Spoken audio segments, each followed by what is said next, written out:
Queens. Prologue, beneath the streets. Chicago, late night. Marty's voice carried in the low-ceiling tunnel. So let me get this straight. You're from Queens, and you're a Mets fan. Leon adjusted his hard hat and gave him a sideways look. Born and raised. Marty shook his head, grinning under the brim of his Cubs cap. See? That's your problem right there. Nobody even likes Mets fans in Queens. You're supposed to be a Yankees guy if you live there. Everybody knows that. Leon smirked. Nah, man. Mets fans are loyal. We don't just show up when we're winning. Yeah, because you'd never show up at all, Marty shot back, chuckling as he aimed his flashlight along the wall. I swear, they must have sent you here just to punish me. They were supposed to be surveying an unused section of old utility tunnel, the kind that had been patched so many times it looked like a quilt of brick and concrete.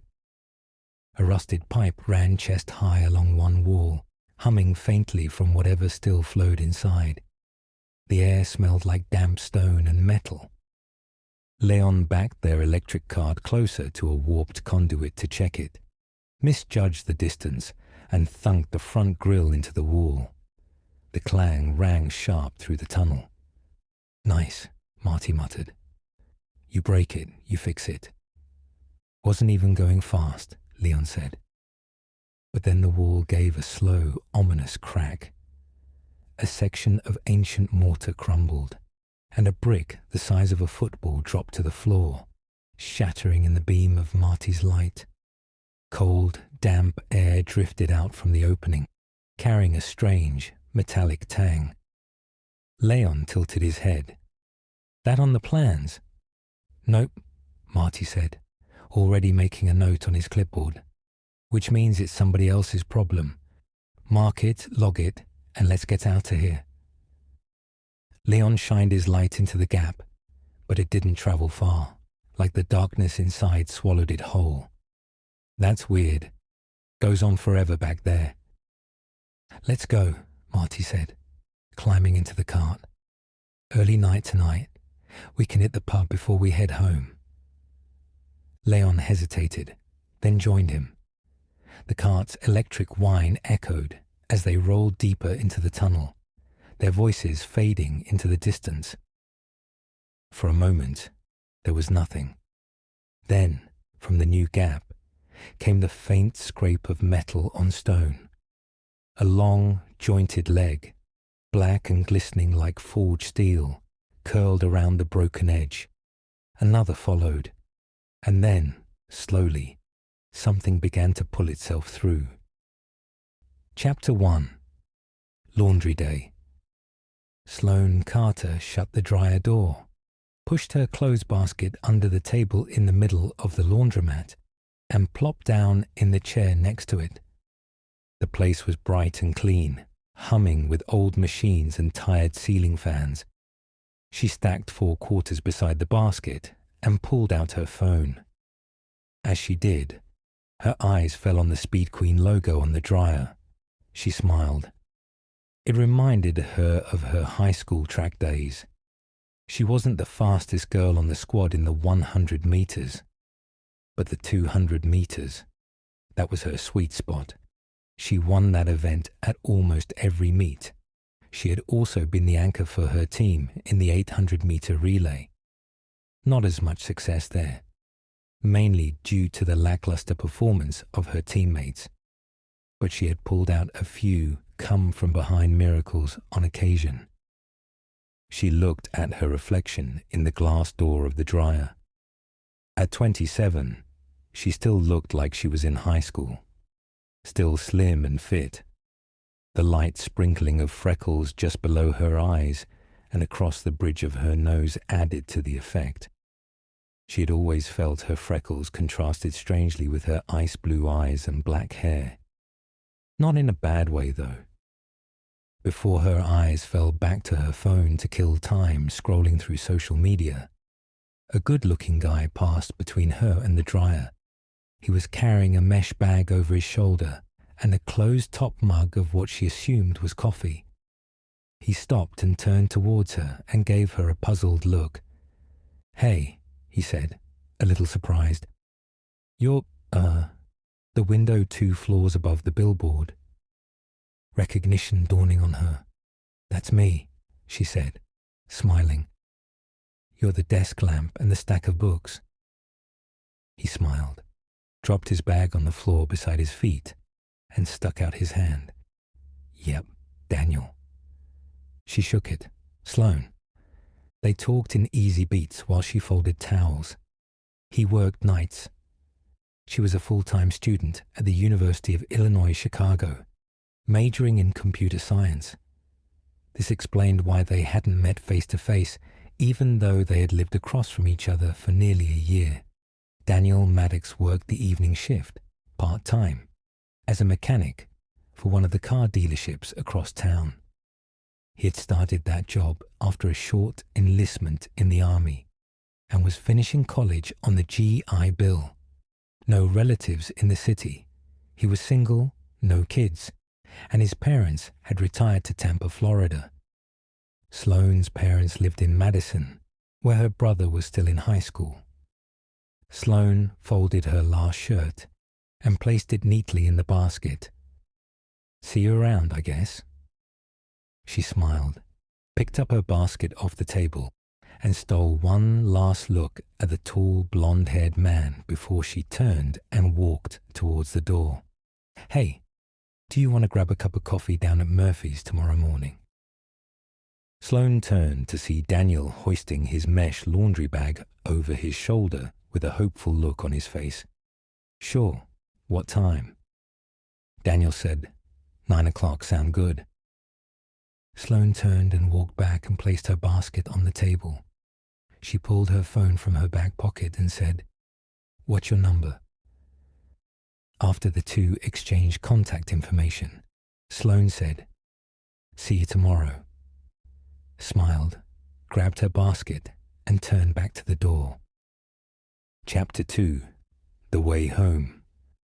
Daniel tightened the last lug nut, lowered the lift, and wiped his hands on a rag. The dealership service bays had gone quiet, most of the crew already gone for the night. It was nearly midnight. Jason's bay was empty. His tool cart was still open. A socket wrench was laying on it, rather than in his neatly organized toolbox. "Bathroom break?" Daniel muttered. He looked at the clock. Almost quitting time. He sent a quick text. "You heading out early?" No reply.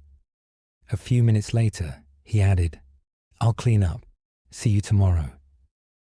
He put Jason's wrench and socket back in his toolbox. Jason was a quiet kid. Daniel liked him. The kid was a hard worker and was always on time for work. He didn't want him showing up to work next week missing tools. Daniel finished closing out his work order, grabbed his jacket, and stepped outside. The air was damp. There was a bit of a chill in the air. He zipped his jacket collar to the top and walked towards the bus stop. The bus stop was a block away. Daniel's breath came out in short, misty puffs as he walked. Across the street, a man in a hoodie strolled toward the corner, hands in his pockets. Daniel always made a habit to make a quick assessment of people who were within near proximity to himself. This was particularly useful when walking alone at night in the streets of Chicago. "Threat or no threat," Daniel whispered to himself. "No threat." Daniel scanned the other side of the street, towards the bus stop. No one there. When he looked back to the man with his hands in his pockets, he wasn't there. Daniel stopped. He stared at a gap between the buildings. No movement. No sound but the faint hiss of a bus braking at the bus stop on the other side of the street. He jogged across the street, waving at the driver. The driver raised one hand in acknowledgement. He climbed aboard and slid into a seat halfway down, even though there were only 2 other passengers on the bus tonight. He leaned back against the bus seat and made himself comfortable. He had roughly 25 minutes before the bus stopped at his apartment. Outside, the city kept its usual midnight pulse. Pockets of light from diners, the glow of street lamps, the occasional taxi sliding past. Leaning his head against the window, Daniel noticed the occasional pedestrian, a couple exiting a cafe, a man walking by himself wearing a hoodie, and a couple of scantily dressed women at a street corner. As the bus wove its way through the city streets, he saw similar scenes. Nothing unusual, but unique enough to hold his attention over the course of the bus ride home. About 5 minutes into the ride, he noticed a couple walking on the sidewalk. The man had his arm around her, and she had her head on his shoulder. Daniel smiled a little and thought of the girl he had just met the day before in the laundromat, Sloane. Danny sat upright, with a start. The couple he was watching. They were gone. His mind went back to the man with his hands in his pockets that he had seen before getting on the bus. He looked up and down the sidewalk and across the street. Nothing. Where had they gone? It was as if they had just vanished. The bus stopped at a red light behind a small sedan. The light turned green. The car didn't move. "What the hell?" the bus driver muttered, as he gave 3 quick blasts on the bus's horn. Danny got up and walked to the front. "What is it?" I don't know," the bus driver said shakily. "I was watching the light and—" The driver's hands were locked on the wheel, eyes wide. Something just pulled that guy out of his car, through the window. Danny's eyes moved from the sedan to across the street. The bus driver reached for the lever to open the doors. "No," Danny said sharply. "Keep it shut." Above them, something scraped along the roof. Slow, deliberate. The sound moved from the front toward the middle, then stopped. Everyone stayed frozen with their eyes upward, as if they could see through the roof of the bus. After a long moment, the scraping moved away and was gone. Daniel got off a few blocks later when the bus route veered from his neighborhood. The streets were eerily still. No pedestrians. Just empty. A motorcycle lay on its side near the curb, its key still in the ignition. No sign of the rider. Normally, he wouldn't bother someone else's bike, even if it was only to pick it up off the ground as a good deed. Not nowadays. Good way to find yourself in a confrontation. But tonight, he had a powerful urge to get home as quickly as possible. He had a feeling the owner wouldn't be coming back for it. Daniel righted it, started the engine, and took off. He kept to side streets. He didn't stop. If the light was red, he either slow-rolled it or turned right. Twice he caught movement on the rooftops. He couldn't quite make out what it was. He tried to stay focused on the street ahead, but he couldn't help feeling like something was tracking him. The thought of the screeching sound from the bus rooftop gave him a shiver. Daniel killed the motorcycle in the alley behind his building and eased it onto its stand. The engine ticked as it cooled, the sound uncomfortably loud in the stillness. He scanned the shadows. No movement, no sound but his own breathing. The service door was just ahead. He checked it. The door eased open and he breathed a sigh of relief. The door swung inward into a narrow foyer, lit only by the faint orange glow from a street lamp, filtering through a wire glass panel in the outer door. A shape shifted on the other side. A man in a faded Cubs hoodie from the second floor. He spotted Danny, smiled faintly, and opened his mouth. Power's been out since. The rest was lost in a blur of motion as something smashed through the side window in a spray of glass. The man was yanked outward and gone before he could scream. The only sound that followed was the rattle of shards settling on tile. Daniel's body locked up. Then he moved, fast, for the stairwell. The stairs were steep, each landing swallowed in shadows between narrow windows. He kept to the inside wall, footsteps soft, pausing at each turn to listen. Nothing. Halfway up, he stopped and held his breath. Nothing out of the ordinary, just the muffled hum of the building itself. Feeling a little embarrassed about the fight or flight panic he was feeling, Daniel paused and took a deep breath to calm himself. On the 4th floor, he rounded the last landing. A door to his left opened. Mrs. Halpin, from 4B, stepped into the hallway. Her eyes found his immediately. "Daniel, is something going on?" Before he could answer, a large spider-like creature crept from around the corner of the hallway, anchored its hind legs into the wall, and pierced Mrs. Halpin through her back with its 2 front legs. Daniel instinctively moved towards the elderly woman and reached out for her. "Mrs. Halpin," he shouted. The creature hissed, and before he could reach her, it swept Mrs. Halpin down the hallway with incredible speed. Daniel sprinted towards the corner of the hallway, but Mrs. Halpin and the thing that attacked her were gone. Daniel froze only for a moment, his brain not able to process what he had just witnessed. Another scream from the stairway that he had just exited jolted him back into the present. "Move," Daniel said to himself, willing himself into action. He bolted back towards his own apartment door. He jammed his hand into his pocket for his keys, fingers fumbling. Metal scraped metal as they clinked together. He clenched them tight, forcing himself to breathe slow. The sound of quick pattering steps sounded somewhere far down the hall. The sound was approaching, rapidly.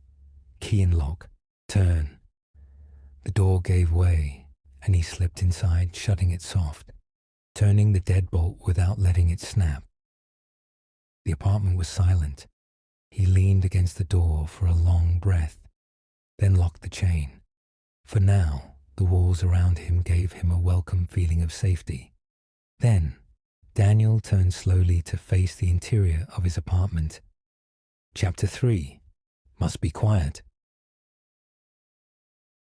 Sloane woke to grey light filtering through the edges of her curtains. She reached for her phone on the nightstand. The screen lit briefly, showing a half-charged battery. Strange, since she'd left it plugged in overnight. Then she noticed the lamp beside it was dark. She tapped the base twice. Nothing. Power outage. She got up, crossed the room, and pulled the curtains wide. Daylight poured in, bright and clean. Across the street, other windows were open. A man 2 apartments to the left of her stretched his arms and leaned on the sill, looking down at the street. On the fire escape below him, another tenant stepped out, resting his forearms on the railing. Their voices carried easily in the stillness. She was about to slide her own window open when movement caught her eye. Daniel Maddox, standing in his window across the narrow street. She smiled automatically and lifted her hand, but his expression stopped her. His eyes were locked on hers, serious, urgent. He lifted a finger to his lips, shook his head slowly, twice. "Don't talk," he mouthed. He disappeared from view for a second, then returned holding up half of a torn pizza box. In thick black marker, "Something bad is happening." He dropped that piece, brought up the other half. "Must be quiet." He pointed at his phone. Sloane turned back to her nightstand, picked up hers. She unlocked the screen. One unread message from Daniel. "Something is taking people. I know it sounds crazy. Just stay quiet. I will explain." Her fingers hovered. Then she typed a question, hoping to clarify what must have been a typo. "Something, or did you mean someone?" She crossed back to the window, phone in hand. To her left, The man above was leaning out farther, peering at the street. The guy on the fire escape was smiling up at him. "You think they'll get the power back on today?" the man on the escape called. "Who knows? Maybe they'll have it fixed by tonight," the other answered. Their voices were casual, unhurried. She glanced at Daniel quizzically. He was waving his arms, trying to get the attention of her neighbors, whose conversation had now turned to concern over missing tonight's game on TV. The man in the window finally noticed him. "Hey, what's up?" Daniel's face went tight with horror, a blur of motion. The man jerked backward, yanked into the room behind him. A choked half-scream cut off as fast as it started. Silence. Sloane's head snapped back toward Daniel. He nodded once, sharp, eyes locked on her, the warning in them unmistakable. Her stomach clenched. She looked down at her phone. A new message from him. Something. She raised her gaze slowly. Daniel was there again, holding up the first half of the pizza box. "Must be quiet." She stayed where she was, barely breathing, the morning suddenly colder than it had been a minute ago. Chapter 4. Dead Signal. The morning was still. No sirens, no traffic, no city sounds at all. Across the narrow street, Sloane stood at her window with her phone in one hand and a small backpack on the floor beside her feet. He didn't like having to explain the craziness he'd experienced last night over text messages. She needed to know now. He needed a plan they could follow without shouting across open air. And she needed to know fully the danger she was in. His phone buzzed. "Sloane, should I come to you?" Daniel stared at the words. His first instinct was to tell her to stay put. The second was worse. If something went wrong in her building, he couldn't reach her in time. He typed fast. "No, we can meet downstairs." He hit send, then immediately followed up with another text. "Not now, though. Wait a bit. Let's get a better idea of what we're dealing with and come up with a plan." The bars at the top of his screen winked once. The sending spinner turned, paused, and turned again. Then the signal dropped to nothing. The message sat there with a small red mark beside it. Dead signal. Across the way, Sloane read the first text. She looked up at him and gave a quick, relieved nod. She slipped the phone into her back pocket and bent to grab the backpack. "Damn it," he said under his breath. He lifted a hand trying to catch her eye, but she was already gone from the window. He waited a beat, but her window stayed empty. He looked down. The street was mostly still, loose flyers shivering on a bus stop, a paper bag sliding along the curb. In the shadowed mouth of an alley, something shifted and held. He couldn't make out shape, but his imagination didn't have far to reach to paint a picture of the thing that had snatched Mrs. Halpin earlier this morning. He didn't waste another second. He reached down and grabbed the Louisville Slugger that was leaning against his door frame. He unlocked the door, removed the chain, and slipped into the hall. He pulled the door closed until the latch rested without a click. He tested the knob, then moved. Stairs, not the elevator. The stairwell air felt stale and cool. Every landing was a pane of dim light and a pocket of dark. Second floor. A door opened somewhere below, slow hinges echoing up the stairway. He froze, listening. A man whispered a name, got no answer, and closed the door again. Footsteps faded away. Daniel crept cautiously downward. His lungs worked hard and quiet. He paused with his palm against the cool paint of the cinder block wall, counted 5 slow breaths, and moved again. The lobby was a darker box inside a dark building. What little daylight found the wire glass panes of the front doors fell in weak squares across the tile. The foyer window that had shattered earlier was boarded now with a crooked sheet of plywood someone had dragged from a utility closet. A fine dust of glass still glittered in the seams of the floor. He checked the street through the wire glass. Left, then right, still. The alley to the east was a deeper cut of shade. He couldn't see into it. Across the street, behind another set of double doors, Sloane appeared on her ground floor landing. She pressed her hands to her side of the glass and peered out, scanning for him. Her backpack strap was across one shoulder. Her phone was not in her hand. He lifted both palms to the glass. "Wait," he whispered exaggeratedly. She didn't see him. She was looking left and right, checking the street like it was an ordinary morning with a downed transformer. She reached for the bar on her door. Daniel hit his own door's push bar a fraction, enough to test the weight. He felt the metal give under his palms and held it there. A floorboard creaked somewhere above, long and slow. He let it settle. He needed her eyes on him. Daniel's eyes shifted from Sloane to a movement behind her. Above and behind her, he recognized the unmistakable outline of one of the spider-like creatures. He bolted from the door. Bat in his right hand, he made a mad dash across the street. Her face shifted towards him as he sprinted towards her. She stepped back a step, reflexively, at the sight of Daniel running towards her.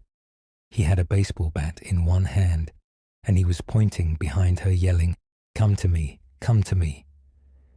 Her first instinct was to run away from this crazed-looking man that she'd only met yesterday, but the reality of the moment eventually won over her impulse to flee from him. She opened the door to her apartment lobby and took a step outside towards Daniel. The confused expression on her face quickly turned to horror as she realized this man was about to hit her with a bat. Sloane leapt to the side and raised her arms to shield herself from the blow. She heard the crack of bat on flesh, but she didn't feel the expected pain that should have accompanied that sickening sound. The next thing she felt was an iron vice grab her by the wrist. "Come on," Daniel yelled. Sloane looked over her shoulder as Daniel drug her away into the middle of the street. There, wedged between the door of the lobby, lying motionless, was what she could only describe as a tarantula the size of a Rottweiler. They stopped in the middle of the street. "What do we do? Where do we go?" Sloane said in a panicky voice. "I don't know. Here, I think," Daniel said breathlessly, half bent over with one hand on a knee and the other on the knob of the baseball bat. Sloane snapped her head back from the giant spider to Daniel. "What?"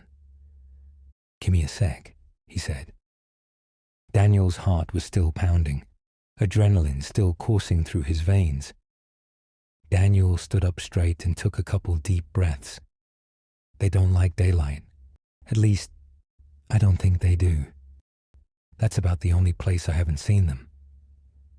Sloane took one quick step to her left, as if trying to center herself exactly between the edge of her apartment's shadow and the edge of Daniel's building. "Oh," she said. Just then, as if summoned to prove Daniel's theory, one of the large spiders attempted to step out of Sloane's apartment lobby. As soon as one of its hairy legs stepped over the dead arachnid that Daniel had bludgeoned, it recoiled from the morning sunlight. Chapter 5. Detour. "Do you think this is like worldwide, citywide, or is it just our lucky life here?" Sloane said, as she turned in a slow circle, eyes scanning the surrounding buildings. "Your guess is as good as mine," said Daniel. "All I know is it's definitely here. I don't think we should stay here and wait for it to get dark again." "You think we should try to leave town?" said Sloane. "I think we should at least try to get away from these high-rise buildings," Daniel said as he looked upward.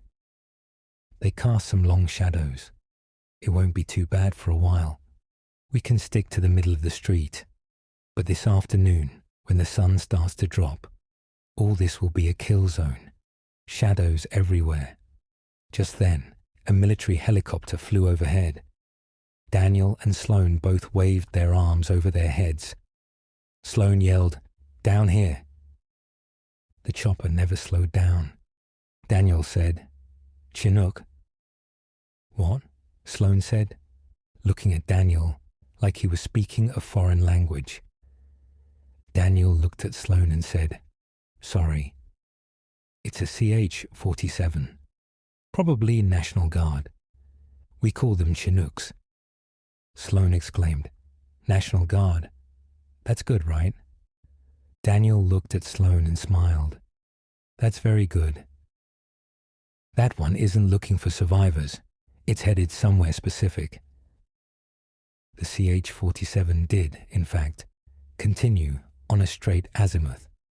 But just before it flew out of sight, it slowed, hovered, and started its descent. Sloane looked at Daniel. He grinned and said, "Now we know what direction we're headed." The new friends made relatively good time. They walked quickly when the streets were clear and made every effort to stay away from the shadows. They did their best to continue towards where they remembered the Chinook appeared to have landed. Sometimes shadows or obstacles would force them to angle away in a different direction, but they would always course correct and get back on track in the direction of the helicopter. Daniel stopped abruptly. "What is it?" said Sloane. "I think we may be stuck." The street ahead was a wall of wreckage. A collapsed scaffolding twisted into the carcass of two city buses, both angled across the intersection like barricades. Broken glass glittered in the afternoon sun, and a utility pole leaned at a drunken angle over the mess, its cables sagging like black vines. There was no way to go through or over. Daniel scanned the mess, jaw tightening. Only way around through those buildings. He pointed to a row of connected storefronts, a deli, a tailor's shop, and something with papered-over windows. Sloane swallowed hard as she looked up at the afternoon sun. In her mind's eye, she could almost see the shadows racing towards them. "We can't go back, can we?"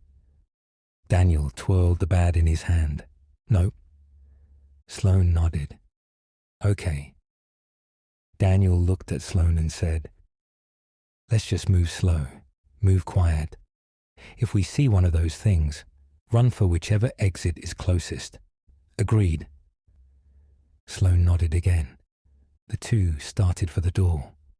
Sloane put her hand on Daniel's arm. "Danny."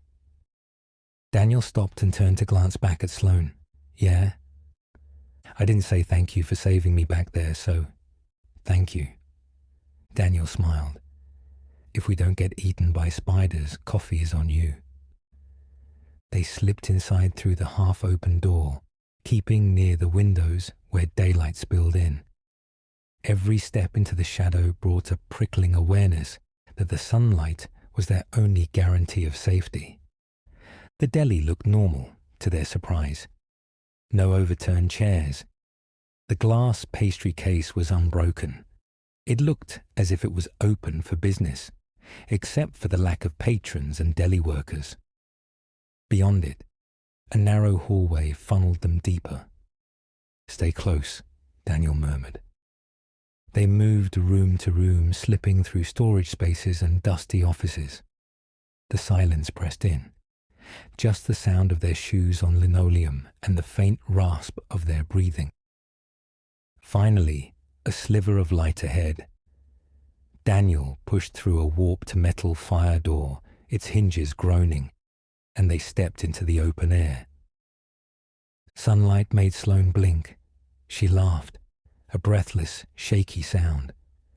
"We made it." Daniel grinned, the tension in his shoulders loosening. "Told you." He saw it first. A flicker of movement from above, a rush of air like a gust through a vent. His smile vanished. Sloane.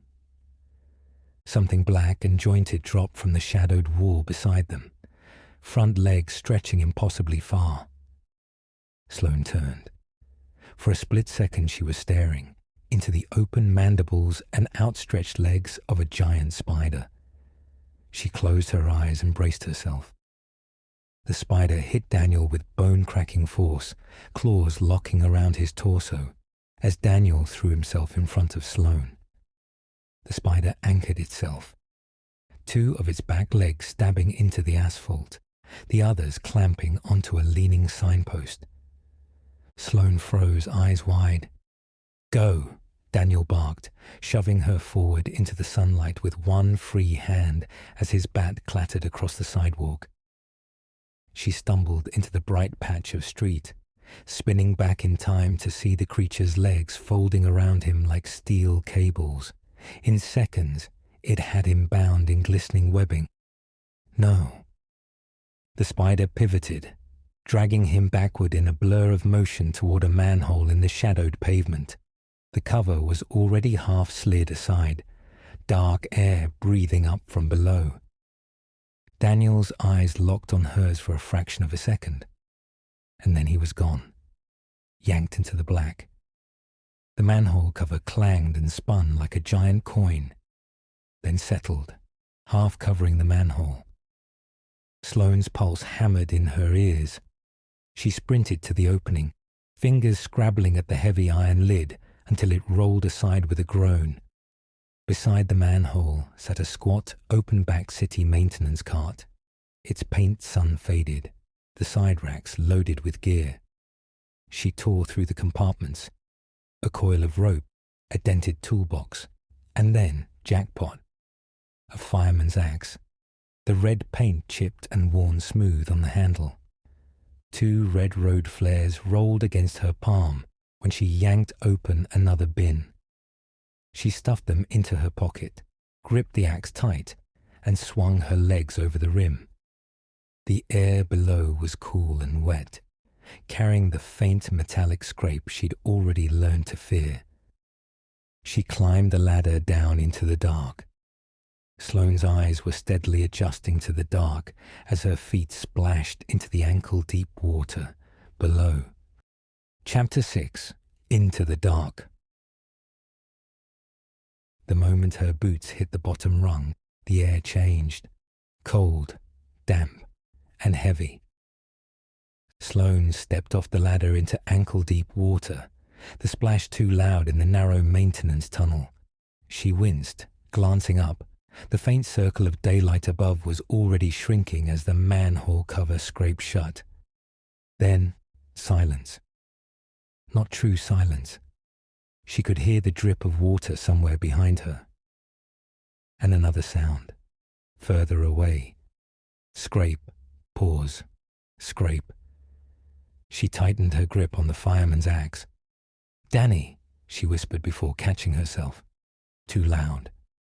The tunnel ran both directions. She picked the side where the sound had come from and started moving, each step careful and deliberate. Thin strips of emergency lights lined the wall. Most were dead.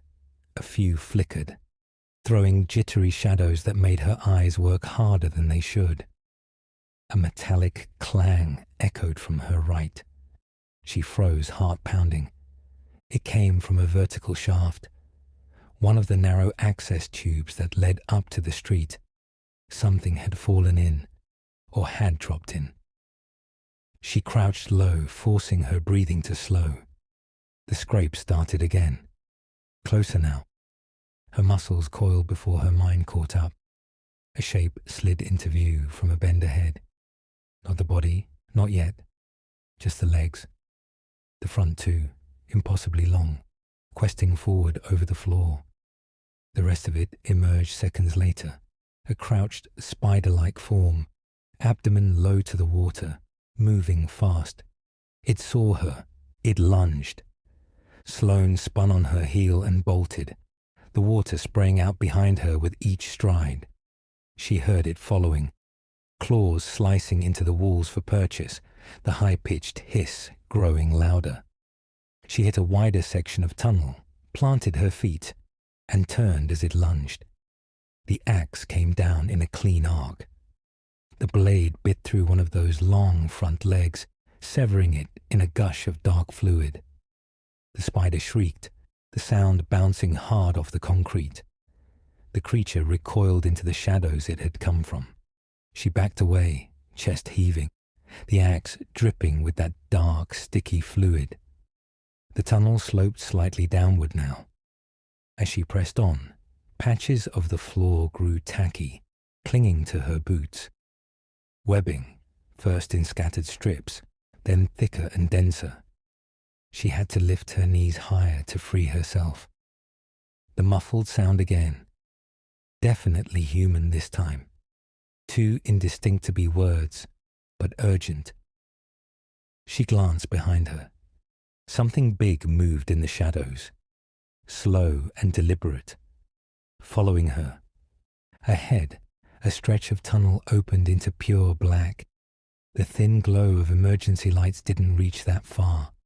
Her chest tightened. She could try to move slow, keep quiet, and risk whatever was behind her closing the gap. Or she could gamble. She ran.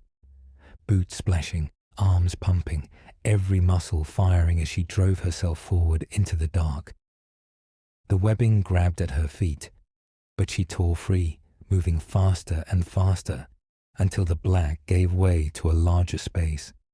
She staggered to a stop, sucking in deep breaths. This tunnel was larger, higher ceiling, wider walls. Huge cylindrical pipes ran along one side, thick as tree trunks. One was painted yellow, stenciled in black. Natural gas, high pressure. The human sound came again, louder now. Daniel. She tightened her grip on the axe and moved toward it, unaware of the shadows thickening just ahead. Chapter 7. The Queen. The sound came first, and it wasn't coming from Daniel. This was a much deeper sound, a low, resonant chitter that hummed right through the walls. She could feel it in her chest. The tunnel was changing. The rough concrete walls gave way to something else. A pale, fibrous layer clinging to every surface, climbing up the pipes, hanging in curtains from the ceiling. Thick strands swayed slightly in the damp air. Her boots made no splash now. They sank. Each step came with a sticky pull, as if the ground itself was trying to hold her here. A shape shifted in the gloom ahead. For one desperate second, she thought it was Daniel, but it wasn't. Another man lay on the ground, wrapped tightly head to toe in the same silk webbing that she'd seen Daniel wrapped in just moments before. The chitter deepened. Sloane crept forward, her breath shallow. The air was warmer here, wet and viscous. There was a sweet, putrid smell. Sloane put her hand on the wall and fought the urge to vomit. Motion to her left caught her attention. A large spider made its way to the man laying ahead of her. The man squirmed and groaned desperately, trying to free himself as the creature approached. The spider's 8 legs straddled its helpless victim. A stinger-like appendage protruded from the tip of the spider's abdomen. The man screamed in pain as the stinger plunged into his belly. Sloane covered her mouth to muffle her own scream as she immediately ducked behind a nearby column. She peeked her head out slowly and watched the spider drag the now lifeless body of its victim deeper within the tunnel. Every fiber of her body screamed at her to turn back, sprint in the direction of the ladder, and climb to safety. But she couldn't leave Daniel. If there was the slightest chance she could free him, she had to try. If he hadn't shielded her from that spider's attack, it would be her down here, wrapped up like a mummy, waiting to be skewered and dragged off to God knows where. She steeled her nerves and cautiously stepped from behind the column, swallowed hard, and began to move as quietly as she could, deeper into the darkness. As she made her way, the tunnel began to open up ahead. The chamber she found herself in was enormous. She could see the outlines of old brickwork and metal support arches, but they were swallowed in a thick lattice of webbing. There was a faint, greenish glow pulsing from the far end, seeping through layers of silk like sunlight through deep water. That was when she saw them.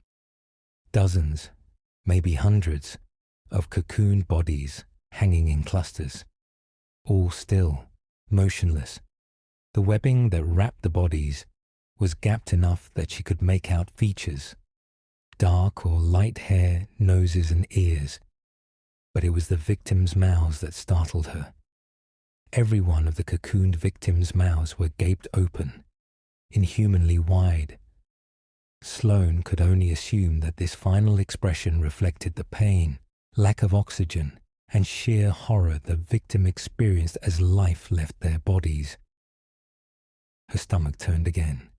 Her eyes fell back to the ground. She saw him. Daniel. He lay before her, apparently next in line to be incapacitated by a spider's venom. His head and one shoulder free, the rest of him pinned tight. His face was pale, jaw tight as he saw her.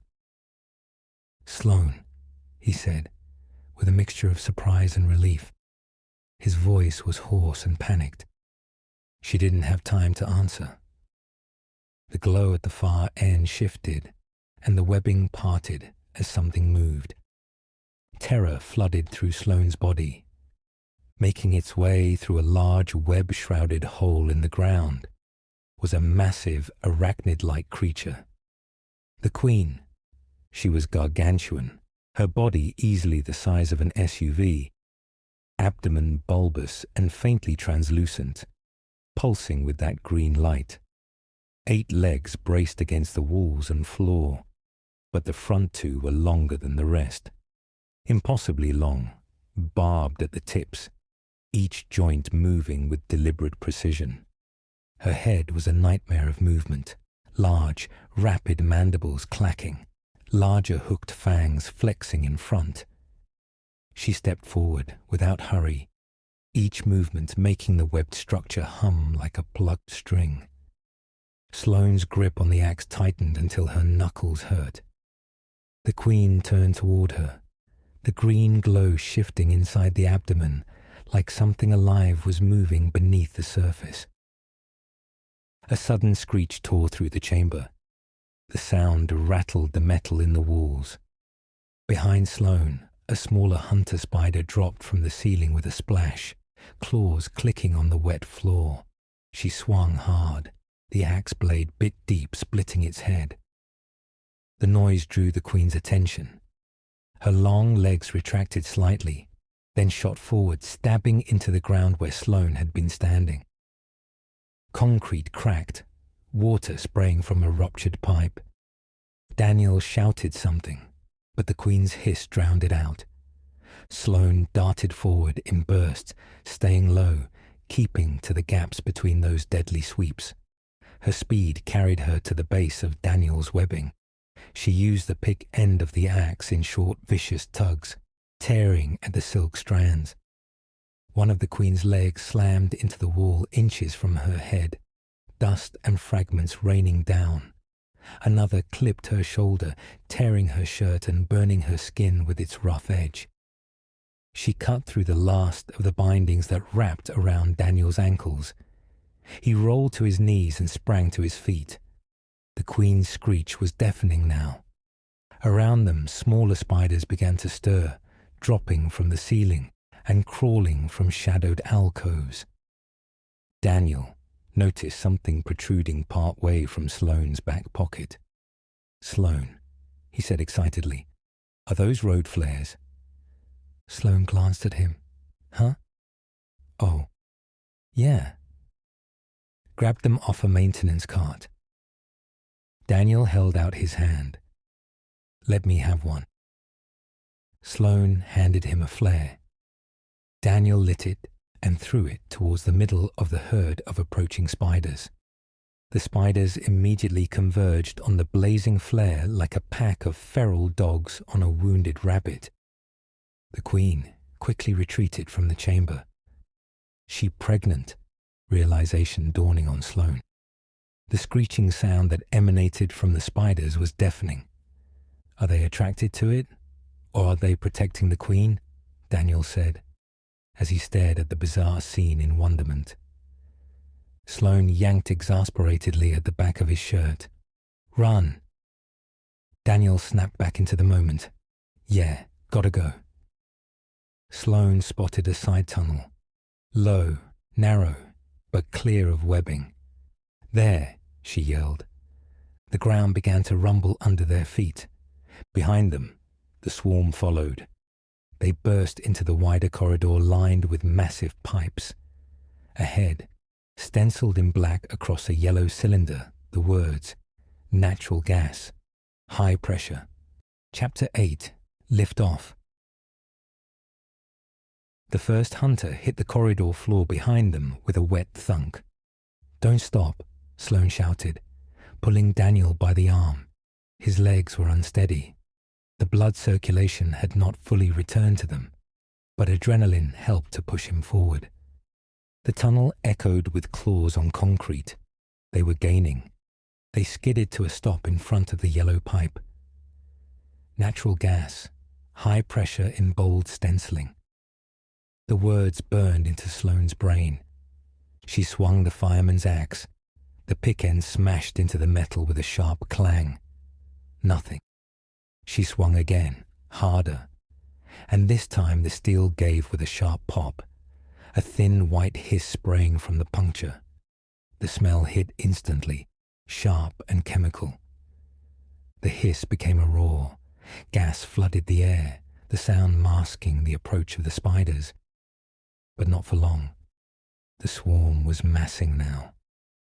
A dozen hunters, the queen's screech echoing from behind them, vibrating through the walls. We have to move, Daniel said. One spider broke from the pack, lunging low. Sloane met it with a brutal swing of the axe, knocking it into the wall. Sloane pulled the last flare from her pocket and handed the axe to Daniel. She turned and ran, half dragging him toward the ladder at the far end of the corridor.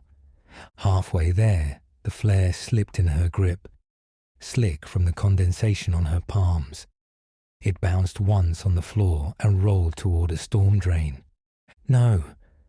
She dove, sliding on her side, snatching it an inch before it dropped into the black. She was on her feet in the same motion, heart hammering. Daniel was already at the ladder. Come on. They climbed. Fast. The gas smell was thicker now, mixing with the stink of wet silk and decay. The swarm was almost on them, claws scraping at the ladder's base. Sloane reached the top first and crawled out. As Daniel followed her up, she lit the flare and dropped it down the hole. Daniel shoved the manhole cover back in place, and they sprinted for cover behind a parked car. Every muscle in Sloane's body screaming. When they were safely crouched behind the car, they both peeked their heads over the hood. The world below them erupted.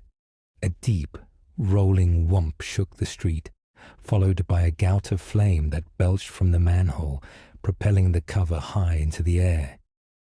The twisting flame that shot up from the hole continued to jet upward for what seemed a full minute before collapsing in a black cloud. Somewhere deep below, something massive screeched, and then silence. Sirens wailed in the distance. The rhythmic thumping of rotor blades grew louder. A CH-47 Chinook swept into view, descending into a secure perimeter a block away where soldiers waved them in. They staggered toward it. Daniel's voice was hoarse but steady. I think we can go Dutch on that coffee date. Sloane let out a breathless laugh. The Chinook's ramp yawned open, and they climbed aboard. The city shrank below them as the rotors thundered overhead, carrying them up and away from the broken streets. Epilogue. Deep below the streets of Chicago, the massive arachnid lay on its back, legs curled tight, its faint, green glow fading. A small tear in its abdomen began to split wider. Two jagged metallic legs pushed through the opening, scraping against the chamber floor as the rip widened. And from the hollow shell of the old, a new queen begins its reign. This has been a story from the other side of now. If you enjoyed this story and you would like to hear more stories like this one, please like, subscribe, and comment.